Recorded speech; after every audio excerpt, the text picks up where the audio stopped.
Detskiy rejim bo'ladi. 1.4 bosamiz, bu yerda DRV yozuv chiqadi mana.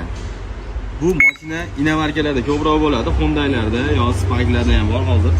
Avtomatlarda mashinani yurgizib turib, tezlik ko'tarilayotganda quluplaydi. Detskiy rejim deyiladi. Yana mashinani parkovga solganda qaytarib ochadi. Bunda xuddi shu narsa Magic'da bor. Любой mashina o'rnatsangiz bu funksiya ishlayveradi. Inomarka bo'lish shart emas.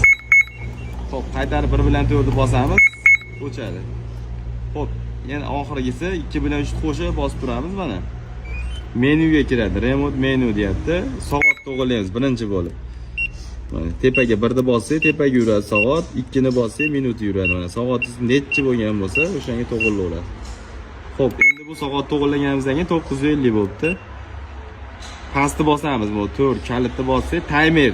Bu timer ertalab misol uchun ishga chiqib ketishingizdan oldin nechidir soatga 8 ga 7 ga qo'yib qo'ysangiz, 10 minutda qizib o'chirib qo'yadi. Mashina timer qo'yib qo'ysangiz bo'ladi. Bu funksiyasi ham 100% ishlaydi, desak bo'ladi.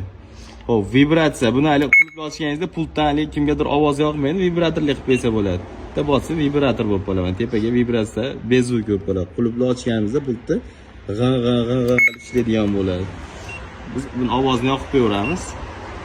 Deb olsa temperatura, bunisi ishlamaydi Magic'da. Yana qaytma soatga kelib qolibsiz. Qaytarib bundan menyudan chiqib ketish uchun 2.3 ezib turamiz, chiqib ketadi. Shtatli pultlar, yog'ozlama ishlab zapchastlar, nimadir pul rabochiy pultlar haqida ma'lumotlar kerak bo'lsa, yo sotiladigan kerak bo'lsa, o'zimizga aloqaga chiqaverasizlar. AMG Tuningga. Hammaga rahmat.